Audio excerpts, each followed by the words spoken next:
di akhir Ramadan itu bisa menunjukkan seperti apa hasil dan kualitas ibadah Ramadan yang kita tunaikan. Maka ini menjadi alasan pertama mengapa di 10 hari terakhir Ramadan intensitas ibadah itu diperbanyak. Itu yang pertama. Yang kedua, kita diberikan kabar gembira bahwa di 10 malam terakhir Ramadan itu terdapat satu malam yang kualitasnya lebih baik daripada 1000 bulan, yakni Lailatul Qadar. Nah, maka dua hal ini, dua alasan ini setidaknya menguatkan kita untuk tidak menyia-nyiakan 10 malam terakhir Ramadan.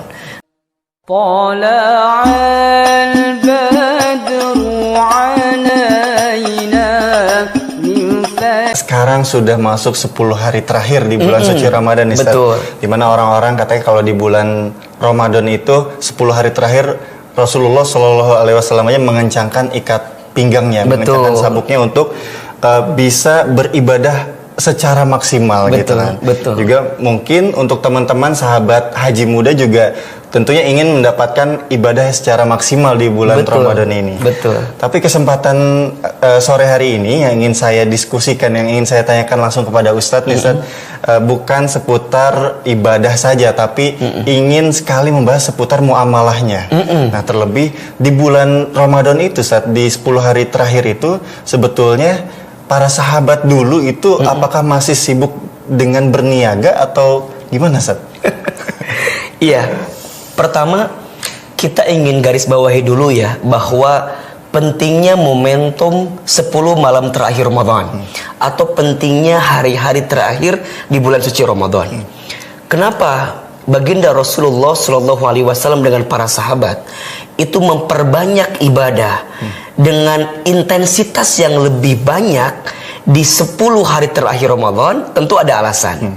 Setidaknya ada dua alasannya.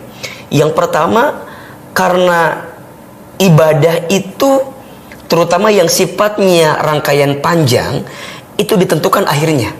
Ya, innamal a'malu bil khawatim. Sesungguhnya setiap amal itu tergantung akhirnya. Maka apa yang kita perlihatkan di akhir Ramadan itu bisa menunjukkan seperti apa hasil dan kualitas ibadah Ramadan yang kita tunaikan. Maka ini menjadi alasan pertama mengapa di 10 hari terakhir Ramadan intensitas ibadah itu diperbanyak. Itu yang pertama. Yang kedua, kita diberikan kabar gembira bahwa di 10 malam terakhir Ramadan itu terdapat satu malam yang kualitasnya lebih baik daripada 1000 bulan, yakni Lailatul Qadar. Nah, maka dua hal ini, dua alasan ini setidaknya menguatkan kita untuk tidak menyia-nyiakan 10 malam terakhir Ramadan. Dan tentu juga ini harus menjadi motivasi bagi kita, terutama sudah masuk di 10 malam terakhir Ramadan ini, untuk apa? Untuk memperbanyak ibadah. Karena disebutkan dalam hadis riwayat muttafaqun alaih, gitu ya. Rasulullah Shallallahu Alaihi Wasallam itu, beliau ketika masuk di 10 malam terakhir Ramadan, maka beliau memperbanyak ibadahnya. Kemudian beliau itu menghidupkan malam-malamnya, dan beliau itu membangunkan anggota keluarganya untuk apa? Lebih mendekat taat kepada Allah Subhanahu wa taala. Nah, maka mengutip dari riwayat di atas, tentu apakah para sahabat kemudian baginda Nabi ketika 10 malam terakhir Ramadan itu masih berniaga? Rasa-rasanya kalau dilihat dari keterangannya sudah off daripada kegiatan, istilahnya kegiatan dunianya. Karena di 10 hari terakhir Ramadan, wabil khusus 10 malam terakhir Ramadan, itu dimaksimalkan untuk lebih mendekat taat kepada Allah dengan beriktikaf di masjid. Jadi setiap kegiatannya, setiap aktivitasnya itu diperbanyak di masjid. Dan tentu diisi dengan zikir, diisi dengan baca Quran, diisi dengan qiyamul lail, diisi dengan kajian ilmu yang benar-benar dihadirkan di 10 malam terakhir Ramadan. Nah, akan tetapi tentu kita harus coba menyamakan dulu persepsinya, bahwa yang namanya ibadah kan tidak hanya dipahami dengan urusan yang sifatnya mahdoh. Ada juga yang ibadah sifatnya muamalah. Ya, ibadah itu kan setiap perbuatan yang kita lakukan yang bertujuan untuk Allah, karena Allah, di jalan Allah, maka itu bisa bernilai ibadah. Nah, adapun barangkali di antara kita yang harus tetap berdagang, tetap harus bekerja, tetap harus beraktivitas. Apakah bisa kita tetap mendapatkan keutamaan di 10 malam terakhir Ramadan? Jawabannya bisa. Ketika kapan? Ketika dia tetap satu, menyisihkan waktu dari kesibukan dunianya untuk mendekat taat kepada Allah, ya. Yang kedua, tentu dia bisa memaksimalkan bahwa pekerjaannya, bahwa dagangnya itu adalah bagian daripada ibadah dia kepada Allah Subhanahu wa taala. Tinggal pilihannya adalah, nanti kan ada yang i'tikaf full, ada yang i'tikaf setengah, ada yang i'tikaf memilih tanggal-tanggal ganjilnya saja. Nah, barangkali ini bisa menjadi alternatif sekaligus solusi untuk kita bagi yang masih bekerja, masih yang beraktivitas, tetap bisa memaksimalkan 10 malam terakhir Ramadan sehingga bisa mendapatkan Lailatul Qadar. Lailatul Qadar ya. Jadi memang Lailatul Qadar itu adalah yang diincer-incer ya. Betul. Di 10 malam terakhir ya. Betul. Tapi memang banyak juga teman-teman saya yang di akhir-akhir Ramadan ini masih bukan mengejar dunia ya, karena memang sudah kewajiban bekerja mungkin ya. Ada yang kerjanya malam, shift malam mungkin, sehingga yang tadinya niatnya pengen itikaf, pengen beribadah di 10 malam terakhir, tapi harus bekerja. Itu gimana ya solusinya supaya bisa ibadah secara maksimal di sela-sela kesibukan kerja ataupun kesibukan-kesibukan lainnya? Baik. Pertama kita pahami ya bahwa di dalam Islam bekerja itu adalah kewajiban. Ini adalah perintah Allah kepada kita.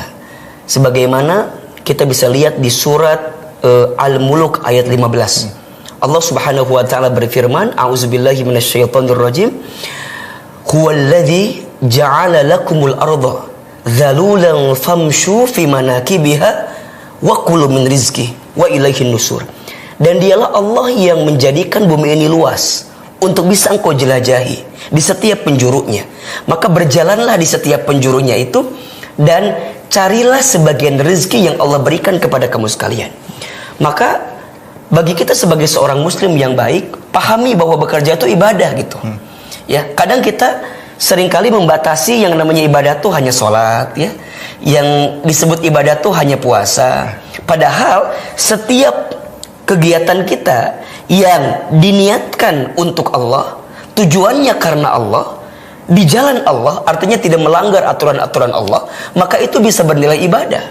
Nah, maka teman-teman yang sekarang bekerja mencari nafkah bagi keluarganya, yang boleh jadi kesempatan kita bekerja adalah waktu malam, maka pahami itu sebagai ibadah. Pahami itu sebagai ibadah. Maka setiap langkah yang kita hadirkan, bekerja untuk mencari nafkah keluarga kita, untuk memenuhi kebutuhan kita, maka setiap langkahnya menghapuskan dosa-dosa, Lori. Setiap langkahnya mengangkat derajat. Bahkan orang yang bekerja itu dinilai sebagai apa? Jihad fisabilillah. Dan kalaupun dia wafat ketika bekerja, maka dia tercatat wafat dalam keadaan syahid di jalan Allah. Maka saya kira kita harus meredefinisi yang namanya bekerja. Bahwa bekerja bukan hanya sekedar rutinitas tanpa arti, tanpa makna. Tapi bekerja adalah setiap langkah yang mengundang pahala dari Allah, karena itu adalah ibadah kita kepada Allah Subhanahu wa taala. Maka yang pertama, bekerjanya serius, bekerja sungguh-sungguh, jangan setengah-setengah, dan niatkan bekerja ini hanya untuk Allah Subhanahu wa taala. Yang kedua, bagaimana kalau kita shift malam? Apakah bisa kita meraih kesempurnaan, atau apakah bisa kita mendapatkan keutamaan di 10 malam terakhir Ramadan? Bisa. Bagaimana caranya? Terutama satu, perbanyak zikir, perbanyak doa. Karena waktu kerja masih bisa zikir. Betul nggak? Betul. Waktu kerja masih bisa doa. Betul. Makanya zikir dan doa itu adalah ibadah yang bisa dilakukan kapanpun, dimanapun, dalam keadaan apapun. Di antara doa yang dianjurkan oleh Nabi untuk dibaca oleh kita, terutama di 10 malam terakhir Ramadan, salah satunya adalah Allahumma innaka afuun tuhibbul afwa fa'fu anni. Nah, ini kalimat yang sederhana, ringan, bisa kita amalkan di sela-sela pekerjaan kita. Sambil tentunya kita mengharap kepada Allah, semoga lafaz-lafaz doa yang kita ucapkan itu bisa mengundang kebaikan Allah kepada kita. Sehingga kita yang harus mencari nafkah, harus tetap bekerja, harus tetap berbisnis, tetap mendapatkan keutamaan di 10 malam terakhir Ramadan. Itu yang kedua. Jadi satu, kerjanya serius seperti biasa, niatkan karena Allah. Yang kedua, perbanyak zikir dan doa. Zikir dan Ya, doa. perbanyak zikir dan doa. Kalau mau bicara zikir, bisa mulai dengan tasbih, tasbih subhanallah, tahmid walhamdulillah, tahlil wala ilaha illallah, takbir wallahu akbar. Bahkan kalau kita mengutip, ada 2 kalimat ringan yang ringan di lisan tapi berat dalam timbangan pahala Allah dan dicintai oleh Allah. Apa kalimatnya? Subhanallahi wa bihamdihi subhanallahil azim. Ini juga bisa kita amalkan. Jadi di sela-sela bekerja kita masih bisa berzikir, masih bisa berdoa, dan ini bisa menjadi bagian indah agar kita bisa mendapatkan keutamaan di 10 malam terakhir Ramadan. Nah, yang ketiga, tentulah kan dari sepanjang dia bekerja pastilah ada waktulah untuk sekedar misal mohon izin ya. Misalnya 5 menit, 10 menit untuk sholat qiyamul lail, 2 rakaat gitu ya. Kemudian dia juga bisa sejenak merenung atau juga bisa bersedekah, bisa. Jadi kuncinya adalah hidupkan malam-malam di 10 malam terakhir Ramadan itu dengan rangkaian amal ibadah terbaik. Yang bisa ke masjid, bagus. Alhamdulillah. Yang tidak bisa ke masjid karena ada uzur, terutama tadi uzur syar'i harus bekerja, karena ini juga adalah kewajiban, maka dia bisa mendapatkan keutamaannya dengan cara apa? Memperbanyak ibadah-ibadah selama dia bekerja. Zikir, doa, ya. Kemudian sisihkan waktu dalam sepanjang malam itu untuk sholat, untuk merenung kepada Allah, untuk bersedekah. Apalagi sekarang kan sudah ada udah ada aplikasi. Udah bisa sedekah lewat aplikasi, betul nggak? Betul. Kita tinggal pilih beberapa mitra-mitra yang bisa amanah dengan apa yang kita sampaikan, insya Allah. Dan yang paling penting, Ri, ada satu amalan, yakni amalan hati di 10 malam terakhir Ramadan yang harus kita hadirkan. Apa caranya? Salah satunya adalah belajar minta maaf jika menyakiti, belajar memaafkan jika disakiti. Makanya orang kalau udah di 10 malam terakhir itu, usahakan hatinya bersih gitu. Gak ada dendam, gak ada benci, gak ada permusuhan. Nah, ini juga di antara amalan yang bisa mengundang keutamaan yang kita dapatkan di 10 malam terakhir Ramadan. Artinya, untuk sahabat kita, teman kita yang tetap bekerja di waktu malam, tetap yakini dan niatkan kepada Allah bahwa kita ingin mendapatkan Lailatul Qadar. Nah, keinginan kita untuk meraih itu, insya Allah akan mengantarkan kita mendapatkan keutamaan di 10 malam terakhir Ramadan. Gitu, Ri. Masya Allah ya. Jadi intinya adalah jangan pernah khawatir ya Ustaz ya. Meskipun kita sibuk banyak kerjaan tengah malam, shift malam gitu ya. Ternyata ibadah tuh banyak jenisnya, bisa dilakukan di mana saja. Dan insya Allah Allah Maha tahu ya apa yang kita lakukan ya. Mudah-mudahan juga kan itu nanti dicatat langsung menjadi amal baik di bulan Ramadan ya. Terlebih kan kalau di bulan Ramadan katanya pahala itu dilipat gandakan Ustaz ya. Betul. Dan itu di antara rahmatnya Allah untuk kita yang bertemu dengan bulan Ramadan. Ketika bulan Ramadan datang, pintu surga dibuka selebar-lebarnya. Pintu neraka ditutup serapat-rapatnya. Setiap amal dilipat gandakan pahalanya. Setiap doa dikabulkan keberadaannya. Dan setiap dosa dihapuskan oleh Allah di dalamnya. Masya Allah.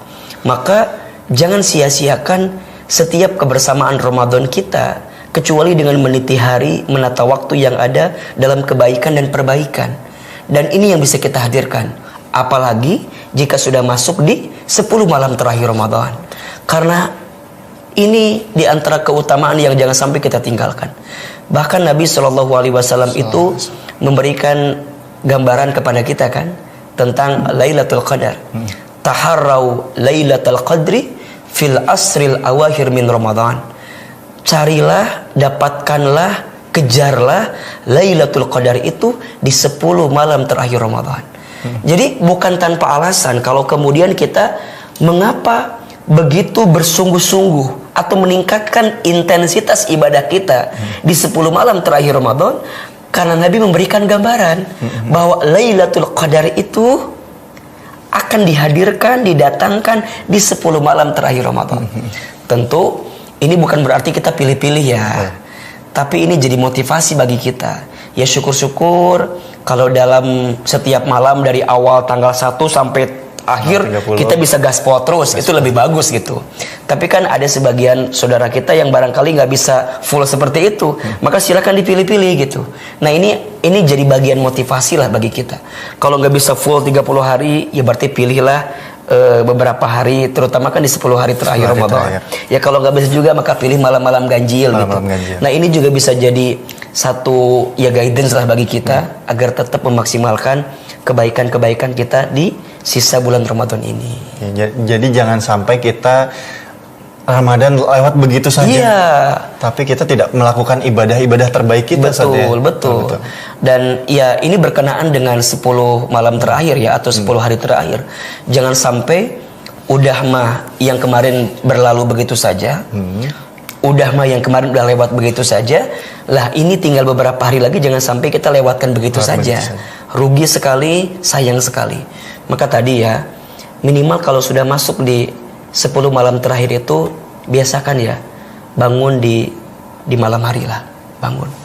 Walaupun 10 menit, 15 menit. Untuk apa? Misal untuk memperbanyak doa, baca Quran. Walaupun 1 juz 2 juz, tapi dia bacakan di antara 10 malam terakhir Ramadan, dan dia rutin tuh sampai nanti akhir Ramadan. Insya Allah dengan izin Allah kita akan mendapatkan Lailatul Qadar. Karena Allah sangat mencintai amalan seorang hamba yang rutin gitu. Kecil tapi rutin. Itu jauh lebih dicintai daripada besar jarang-jarang gitu. Nah makanya ini bisa jadi trigger bagi kita, terutama di hari-hari terakhir, di malam-malam terakhir Ramadan, untuk mengencangkan ikat pinggang kita, menyingsingkan lengan baju kita, bangun dari tempat tidur kita, dan memperbanyak untuk beribadah kepada Allah Subhanahu wa Ta'ala. Masya Allah, betul. Tapi Ustadz ya, yang saya rasakan atau mungkin juga teman-teman rasakan, biasanya di 10 malam terakhir itu godaannya berat banget Ustadz. Kenapa ya? Mungkin kan orang bilang kan kalau hari-hari pertama tuh semangat, iya soft taraweh juga full gitu kan. makin kesini makin maju kan, makin sedikit gitu jamaahnya. Dan masuk 10 hari terakhir itu godaannya berat banget buat ibadah. Malah yang saya lihat fenomenanya adalah di masjid makin sepi, tapi di mall makin rame gitu. Malah lebih fokus buat cari baju lebaran dan lain-lain gitu. Itu tuh kenapa ya? Apa karena yang katanya setan itu dibelenggu, apa udah berontak udah mulai pengen lepas, pengen goda-goda manusia gitu ya? Iya. Jangan mengkambing hitamkan setan ya untuk segala kesalahan yang kita buat gitu. Ya, walaupun memang setan dibelenggu, akan tetapi kan setiap manusia punya hawa nafsu gitu. Nah, hawa nafsu itulah yang kemudian memiliki dominasi yang kuat gitu, sehingga mempengaruhi kita untuk berbuat sesuatu yang buruk, bahkan ketika Ramadan. Ya karena ya wajar hari 11 bulan ke belakang, di bulan-bulan sebelum Ramadan kan kita mengumpulkan banyak dosa itu luar biasa kan. Maka ya jangan kaget kalau pas Ramadan ini masih ke bawah kan. Ya walaupun setan dibelenggu, tapi kan hawa nafsu kita tetap pasti ada. Nah makanya hari-hari Ramadan yang kita lalui ini kan bagian untuk menguatkan iman kita sebenarnya. Iya kan? Nah, kenapa akhir-akhir itu menjadi luar biasa godaannya? Ya wajar, karena pahala juga lebih banyak kan. Inna idhamal jazai ma'a idhamil balai. Sesungguhnya besarnya pahala itu tergantung beratnya ujian gitu. Berarti orang yang bisa finish dengan keadaan dan performa yang tetap full, tetap keren, berarti dia yang akan dapat award yang sesungguhnya gitu. Betul. Kan ya kalau orang berguguran di tengah jalan, ya bagaimana mungkin kemudian dia bisa mendapat awardnya kan? Pasti yang dapat award adalah orang yang sampai akhir kan? Iya kan? Kalau orang ikut lari kan, kalau yang tengah-tengah ya barangkali ya sudah selesai gitu. Nah maka sebenarnya ini pacuan buat kita nih. Jangan sampai mau mendekati akhir kita juga ikut mundur gitu. Justru ini semangat gitu. Kalau ada orang yang berguguran, maka ini saatnya kita untuk lebih terdepan. Karena biasanya kalau sudah tinggal sedikit berarti yang sampai di akhir adalah orang-orang terpilih. Dan kalau orang-orang terpilih berarti Allah juga memberikan pahala-pahala pilihan kepada orang-orang yang sampai pada akhirnya. Dan ya apa akhirnya? La'allakum tattaqun kan, agar kita menjadi orang yang bertakwa. Sehingga nanti di akhir Ramadan bertemu dengan Idul Fitri, kita mengucapkan kalimat taqabbalallahu minna wa minkum kullu amin wa antum bi khair kan gitu. Taqabbalallahu minna wa minkum siyamana wa siyamakum kullu amin wa antum bi khair. Semoga Allah menerima amal kita, amal kamu sekalian, dan Allah menjadikan setiap tahun adalah kebaikan untuk kita. Nah, ini bisa kita maksimalkan. Maka wajarlah kalau kemudian godaannya juga banyak, karena ya barangkali tadi hawa nafsu kita lebih senang ya mungkin belanja, lebih senang nyiapin hal dunia. Bukan gak boleh ya, ya silahkan. Tapi setidaknya jangan sampai kesibukan dunia kita melalaikan kita pada urusan akhiratnya gitu. Ya, kalau ada rezekinya mau beli baju lebaran boleh. Yang nggak boleh itu kan maksain kan. Iya kan. Kalau kita mau nyiapin nastar, mau nyiapin kue-kue lebaran, dia monggo silahkan. Tapi ya setidaknya jangan sampai kesibukan kita menyiapkan kue nastar tidak sedikit pun menyisihkan waktu untuk mendekat kepada Allah dengan ibadah di 10 malam terakhir Ramadan. Sayang banget. Maka tadi Ahilman sampaikan, kalau nggak bisa full sepanjang malam, cobalah bangun deh 15 menit atau 10 menit ya. Ayo deh mendekat kepada Allah. Salat 2 rakaat, doa, baca Quran. Insya Allah kalau ini rutin kita kuatkan di akhir-akhir Ramadan, insya Allah kita akan mendapatkan Lailatul Qadar.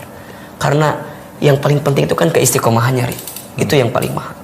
Sehingga nanti orang itu akan terbawa setelah Ramadan.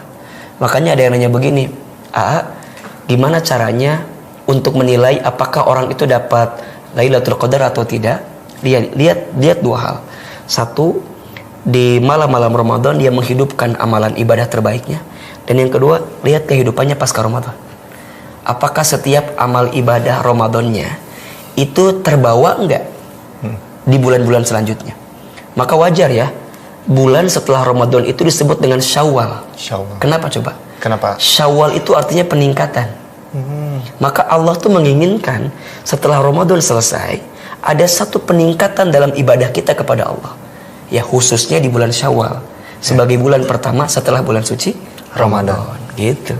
Jadi Ramadan tuh bulan yang penuh dengan ujian sebetulnya. Betul. Ya? Ujian, kalau kita lulus melewati ujian itu, maka kita akan menjadi pribadi yang hebat, menjadi pribadi yang kuat. Betul. Ya ibaratnya Ramadan itu kan madrasah ya. Ibaratnya sekolah. Betul. Workshop lah. Ya, 1 bulan dikasih sekolah, dikasih madrasah. Nanti ujian yang sesungguhnya bukan hanya ketika Ramadan, tapi nanti pasca Ramadan.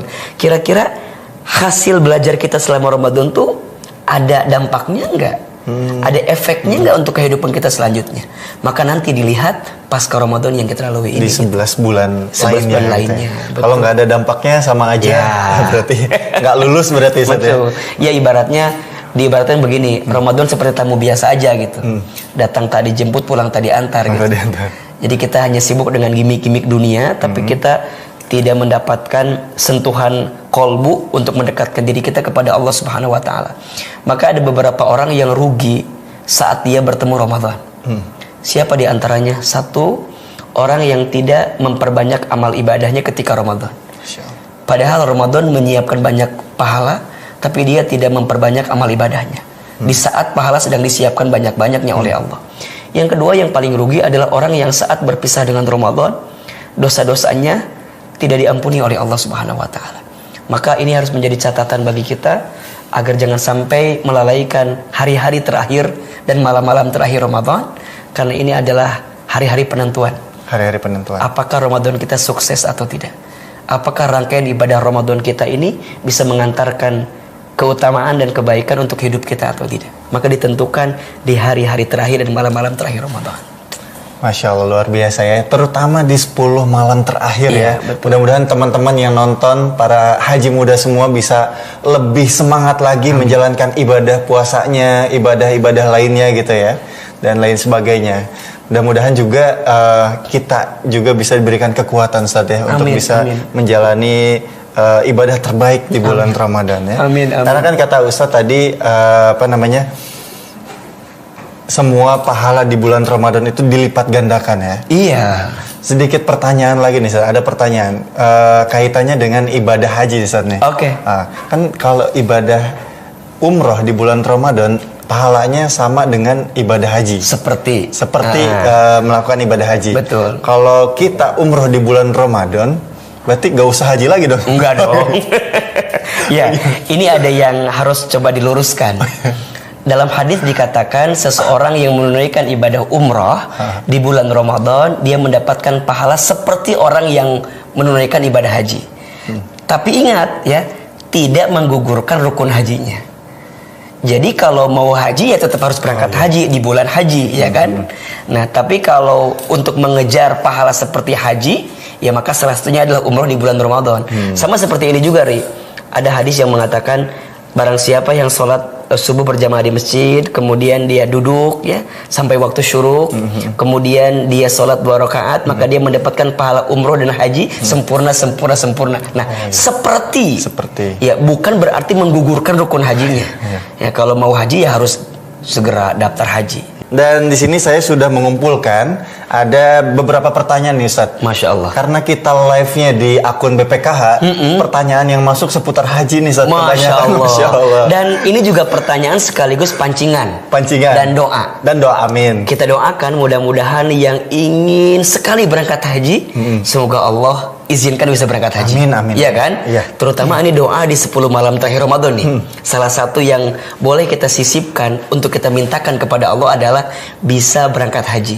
Apalagi jika usia kita masih muda, maka sobat haji muda harus memperbanyak doa agar bisa haji di usia muda. Betul kan? Betul. Doain juga Ahilman, Pak Hari.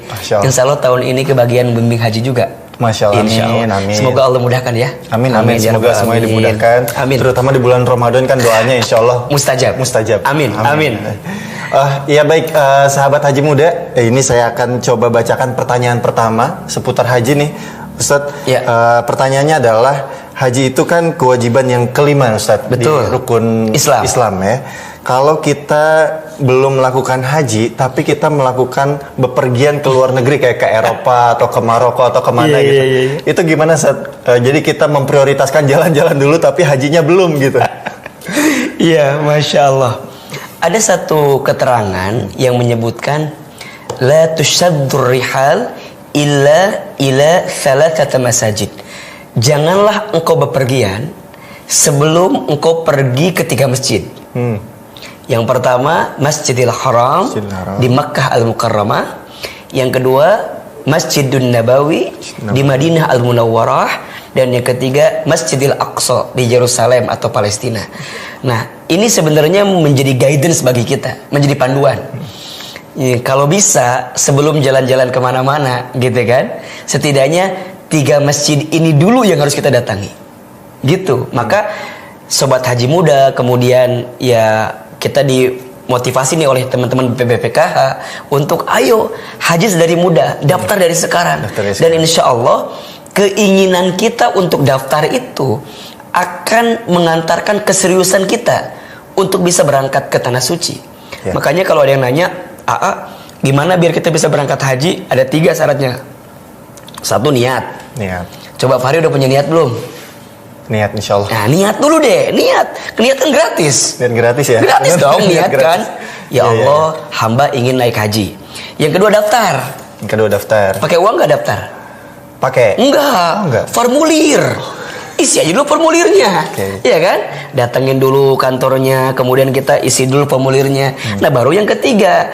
Nah, baru kita sisihkan rezeki kita, tabung, nabung. Insya Allah. Nah, kesungguhan kita untuk ikhtiar mengejar itu, insya Allah mengantarkan kelak Allah memberikan ketentuannya sama kita. Jadi kita nggak boleh juga kemudian itu kan buat yang mampu aja. Iya, tapi kan Allah juga melihat usaha kita, Allah juga melihat ikhtiar kita. Maka kesungguhan ikhtiar kita untuk bisa berangkat haji juga akan dilihat. Nah, kalaupun kita udah sungguh-sungguh ikhtiar, udah usaha dan belum diizinkan berangkat, kita terus memohon kepada Allah. Semoga keseriusan kita ini mengantarkan kita bisa berangkat haji umroh gitu minimal kan. Jadi gini, jangan sampai kita bilangnya mau tapi nggak ada action. Justru actionnya kita untuk menjemput undangan Allah berangkat haji itu menjadi penting. Dan biarkan nanti dengan caranya Allah mengantarkan kapan waktu yang terbaik kita untuk bisa berangkat. Yang penting usaha dulu. Yang penting ikhtiar dulu. Niat, daftar, bayar. Niat, daftar, bayar. Insya Allah. Iya ya, jadi niat, daftar, bayar. Sahabat haji muda harus melakukan itu tadi. Dan kadang-kadang begini, Ri, yang agak susah tuh maksainnya. Makanya kalau gimana biar bisa berangkat haji? Ya paksain lah. Paksain. Allahumma paksain gitu. Allahumma paksain. Ya kalau nggak dipaksain mah pasti banyak alasan. Iya nggak? Betul. Coba. Rukun Islam ada berapa? Ada 5. 1 syahadat. 2 sholat. 3 zakat. 4 puasa. 5 haji. kadang mohon izin ya. Kalau punya uang beli motor dulu. Kalau punya uang beli mobil dulu. Beli rumah dulu. Beli ruko dulu. Beli sawah dulu. Berarti kebagian berapa tuh? Iya. Jadi kalaupun belum semua bisa semua, nyicil dulu, bayar, daftar dulu. Beli apa istilahnya? Daftar kode apa namanya itu? Bookingnya dulu kan. Jadi kita daftarkan dulu nama, walaupun kan antriannya juga masya Allah kan. Ya mudah-mudahan di tengah antrian yang begitu panjang juga, keseriusan kita sungguh-sungguh, Allah dengan caranya akan mengantarkan kebaikan untuk kita yang serius gitu. Betul. Setidaknya sudah ikhtiar ya. Bener. Di bulan Ramadan berdoa ditambah ikhtiarnya. Jadi Bismillah di bulan Ramadan berdoa kan biasanya dapat THR nih. Dapat THR. Nah kalau bisa sisihin lah buat daftar haji. Masya Allah. Setidaknya datang dulu deh, ambil dulu formulirnya setidaknya. Nah ini akan menguatkan kita untuk semakin dekat lah dengan undangan Allah untuk bisa berangkat haji. Betul, amin. Apalagi kan sekarang sudah difasilitasi lah istilahnya oleh BPKH. Masya Allah. Jadi sahabat-sahabat haji muda tuh insya Allah daftarnya tuh mudah melalui BPKH. Betul. Iya, jadi gak usah ribet-ribet lagi, tinggal daftar, buka website BPKH atau lewat sosial media BPKH. Di situ nanti ada cara-caranya supaya mempermudah usaha-usaha untuk daftar haji tadi. Masya Allah. Baik, jadi intinya adalah pertanyaan tadi tetap harus diprioritaskan dan juga diniatkan untuk bisa beribadah haji. Betul. Ke Eropa boleh, ke mana aja boleh. Boleh. Tapi jangan lupakan ibadah haji juga. Masya Allah. Betul. Baik, kita masuk ke pertanyaan kedua. Ini juga dari sahabat haji muda, masih seputar haji nih, Ustadz ya. Karena di sini ada pertanyaannya adalah, Ustadz, kan kemarin Mekah tumbuh rumput nih, berarti kan ada tanda-tanda akhir zaman katanya. Nah, kalau kita udah akhir zaman lalu belum sempat ibadah haji, berarti kita nggak melakukan kewajiban rukun Islam yang 5 dong gitu. Nah, pertanyaan itu adil nggak sih Ustaz katanya? Iya. Pertama jangan kemudian kita itu menyimpulkan dengan tumbuhnya sesuatu yang hijau di dataran Mekah gitu ya sebagai di antara tanda akhir zaman, walaupun memang ada keterangannya, tapi nggak begitu juga. Kenapa banyak tumbuh rumput? Karena yang musim hujan lah ya, dan di sana juga mulai hujannya cukup juga deras ya, jadi boleh jadi itu adalah alasan kenapa tumbuh rumput yang hijau gitu ya. Tapi terlepas itu ini menjadi trigger juga bagi kita untuk menyegerakan apa yang menjadi kewajiban kita, ya kan? Jangan sampai ketakutan-ketakutan itu dengan akhir zaman malah menghambat kita untuk memperbanyak amal ibadah. Justru satu kali kan ada seseorang yang pernah bertanya kepada Nabi kan tentang kapan hari kiamat itu. Nabi menjawab bukan menentukan kapannya, Nabi hanya menjawab apa bekal yang sudah kamu siapkan untuk bertemu dengan hari kiamat itu. Maka orang itu menjawab, aku mencintai Allah dan Rasulnya kan, melebihi apapun. Maka kata Nabi, seseorang akan dikumpulkan kelak bersama siapa dia saling mencintai. Nah, dari obrolan ini sebenarnya begini, kita tidak harus mengkhawatirkan tentang akhir zaman yang akan terjadi. Lebih baik kita khawatirkan bekal apa yang sudah kita siapkan. Nah, termasuk haji tadi. Nah, maka kita ingin menyegerakan haji, mengusahakan dengan sungguh-sungguh bisa haji. Ya bukan tentang akhir zamannya, tentang usia kita juga, Ri. Kita kan nggak pernah tahu sampai kapan Allah berikan usia kepada kita, betul nggak? Betul. Kalau kita bisa haji di usia muda, kenapa harus nunggu tua? Dulu kan ada bahasa di kampung-kampung kita tuh, udah haji mah nanti aja, nunggu tua kan, nunggu usianya udah ini kan. Padahal menurut Ahilman, haji itu ibadah fisik loh, Ri. Jadi kalau ibadah fisik kan identik butuh tenaga yang maksimal lah. Dan usia muda relatif punya kekuatan yang jauh lebih siap gitu untuk berhaji sebenarnya. Maka coba sedikit dijawab gitu ya tentang persepsi haji itu harus nunggu tua. Enggak. Justru kalau dari muda bisa haji, ayo segera gitu. Satu, kita lagi berpacu dengan usia kita, waktu kita masing-masing. Yang kedua, ya kita nggak pernah tahu sampai kapan Allah berikan kesempatan dunia dan hidup ini untuk kita. Maka ayo segera ya. fenomena-fenomena yang mengantarkan tentang tanda-tanda akhir zaman ini menjadi motivasi kepada kita agar menyegerakan amal-amal ibadah, ya, sehingga kita bisa mendapatkan kebaikan dari amal-amal kita seperti itu. Iya. Jadi jangan fokus dengan akhir zaman, tapi kita fokus dengan bekalnya gitu. Betul. Ya. Gitu ya. Sahabat Haji Muda, pertanyaan mudah-mudahan terjawab ya. Seperti ini yang nyimak luar biasa, Ri. Yang nyimak luar biasa. Ya, sahabat-sahabat Haji Muda. Dan semua. ini gini, orang tuh semakin antusias bertanya, berarti semakin menginginkan untuk berangkat haji, betul nggak? Betul. Ya, ditambahkan sekarang BPKH juga dengan segala aktivitasnya sangat istilahnya mengkampanyekan kepada kita untuk segera berangkat haji, apalagi di saat usia muda. Makanya Haji Muda nih luar biasa gitu. Masya Allah ya. Masya Allah, Masya Allah. Ini ada pertanyaan terakhir nih, Ustaz. Siap. Pertanyaan terakhir ini sebetulnya pertanyaannya agak nyeleneh. Nyeleneh dikit. Berarti jawaban juga nyeleneh aja ya. Pak Ustadz kata ya, kalau misalkan kita berangkat ibadah haji, tapi kita beli air zam-zam dan kurmanya di Tanah Abang, itu boleh nggak? Siapa ini yang nanya? Nah, pertanyaannya adalah air zam-zamnya bener kan? Bukan penipu kan? Bener, Ya bener. oke. Jawabannya kalau kurmanya baik, air zam-zamnya juga bener, air zam-zam beneran, walaupun belinya di Tanah Abang ya tidak jadi persoalan. Menjadi persoalan. Ini kan buat memudahkan daripada kita ngangkut-ngangkut berat kan? Karena kan biasanya ada batasan. Iya, dan sebenarnya kan ketika ada orang yang bisa berangkat haji atau umroh, kemudian dia memberikan oleh-oleh, itu kan tanda cinta. Tanda cinta. Ya kan, tanda sayangnya kepada masyarakat sekitar atau enggak teman orang-orang yang dia cintai. Ya. Maka hargailah, ya walaupun dia belinya Tanah Abang gitu ya. Ingat aja udah alhamdulillah daripada enggak sama sekali kan. Iya. Dan ini juga membantu UMKM yang ada di Indonesia kan. Jadi insya Allah ekonomi berputar, ada manfaat juga. Yang nggak boleh nipu. Nggak boleh nipu. Yang nggak boleh bilang gini, ini langsung dari Mekah. Nah itu.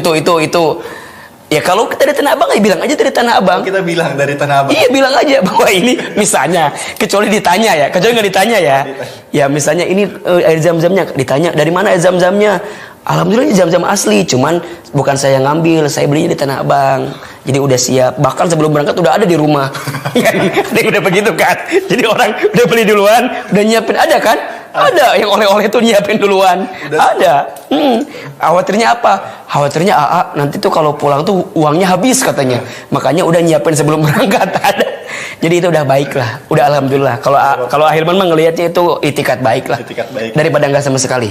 Gitu.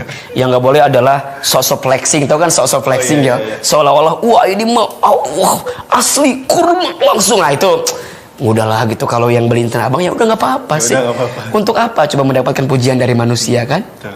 Nah ini juga perlu kita waspadai ya. Kadang yang harus menjadi catatan tuh banyak orang yang berangkat haji atau umroh tuh hanya ingin disebut haji dan hajah gitu. Ya, jadi Pak Haji. Nah Pak Haji, Bu Haji, jadi kalau dipanggil Pak Hari, Haji Pahri. Nah itu ya untuk apa? Itu kan maksudnya bukan untuk itu. Kita tuh ingin mendapatkan penilaian dari Allah gitu. Ya manusia makan relatif lah. Ada yang senang sama kita, ada yang nggak senang sama kita. Maka jangan terlalu berharap kepada manusia lah. Berharap kepada manusia itu patah hati yang disengaja. Gitu. Berharapnya sama Allah saja. Nah yang berangkat haji, berangkat umroh ya jangan juga ingin disebut haji, ingin disebut hajah. Itu kan hanya panggilan saja. Yang paling penting ibadah haji umroh kita tuh mabrur. Apa itu mabrur? Mabrur itu berarti diterima oleh Allah dan memancarkan kebaikan. Birrun baik, mabrur semakin lebih baik. Jadi saat dia berangkat haji, dia menjadi pribadi yang makin baik dan orang-orang sekitarnya pun mendapatkan kebaikan dari kebaikan-kebaikan yang dia hadirkan. Seperti itu, Ri. Masya Allah. Termasuk kalau orang pulang haji yang bawa oleh-oleh, bagus lah. Berarti itu tanda di antara mabrur lah. Karena ada kebaikan yang dia berikan, insya Allah. Tapi jangan maksain. Jangan maksain. Nah, gitu. Ya kalau ada ya nggak apa-apa. Nggak bawa oleh-oleh juga nggak apa-apa. Nggak apa-apa kan, tahadu tahabbu. Salinglah engkau memberikan hadiah, maka engkau akan saling mencintai. Yang punya rezeki mau ngasih oleh-oleh, alhamdulillah. Mau beli oleh-olehnya langsung dari sana, alhamdulillah. Mau dari Tanah Abang, alhamdulillah. Yang nggak boleh adalah kita memaksakan sesuatu di luar batas kemampuan kita. Hanya ingin mendapatkan penilaian dari manusia, itu yang nggak boleh. Iya. Gitu.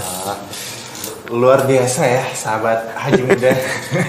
Ini kita tadi bahasnya kemana-mana Ustaz, dari bahas Ramadan, kemudian masuk ke sesi pertanyaan, ternyata banyak yang nanya seputar haji. Masya Allah. Masya Allah, mudah-mudahan jadi keberkahan untuk kita Amin, semua. amin. Juga menjadi pahala untuk yang menyimak dan juga mendengarkan ya. Amin, amin. Sebelum kita akhiri nih Ustaz ya, percakapan atau segmen Ramadan bersama BPKH kali ini, boleh Ustaz closing statement ataupun doa-doa terbaik untuk para haji muda yang ada di rumah ataupun dimanapun. Iya, Masya Allah, tabarakallah. Ada 2 poin yang coba ingin Ahilman sampaikan. Yang pertama adalah kita sudah masuk di antara 10 malam terakhir Ramadan. Ayo kita maksimalkan ibadah kita, perbanyak intensitas ibadah kita kepada Allah, hadirkan amalan-amalan yang mengundang cintanya Allah, agar kemudian insya Allah di akhir-akhir Ramadan ini kita mendapatkan kesempurnaan dari rangkaian ibadah yang kita tunaikan. Itu yang pertama. Yang kedua, terkait dengan haji, bismillah, niatkan dalam hati yang paling dalam agar kita semua bisa berangkat ke tanah suci untuk menunaikan ibadah haji. Ibadah haji itu bukan hanya tentang mampu, tapi tentang mau. Ya, bukan hanya tentang mampu, tapi tentang mau. Maka mulailah dari kemauan kita, insya Allah Allah akan berikan kemampuan kepada kita, ya. Dan insya Allah semakin kita mendekat kepada Allah, maka semakinlah Allah juga memberikan kebaikan untuk kita. Allah itu memanggil kita dengan 3 panggilan. Panggilan yang pertama, panggilan azan, perintahnya sholat. Panggilan yang kedua, panggilan talbiyah, perintahnya haji atau umroh. Dan panggilan ketiga adalah panggilan maut, inna lillahi wa inna ilaihi raji'un. Maka mudah-mudahan Allah berikan kepada kita kekuatan untuk bisa memenuhi 2 panggilan sebelum kita dipanggil dalam keadaan maut kita. Kita bisa sholat memenuhi panggilan azan, kita bisa berangkat haji memenuhi panggilan talbiyah kita kepada Allah Subhanahu wa taala. Mudah-mudahan bermanfaat dan Allah berikan kemampuan dan izinnya kepada kita untuk bisa berangkat haji dalam waktu yang secepat-cepatnya, segera insya Allah. طلع البدر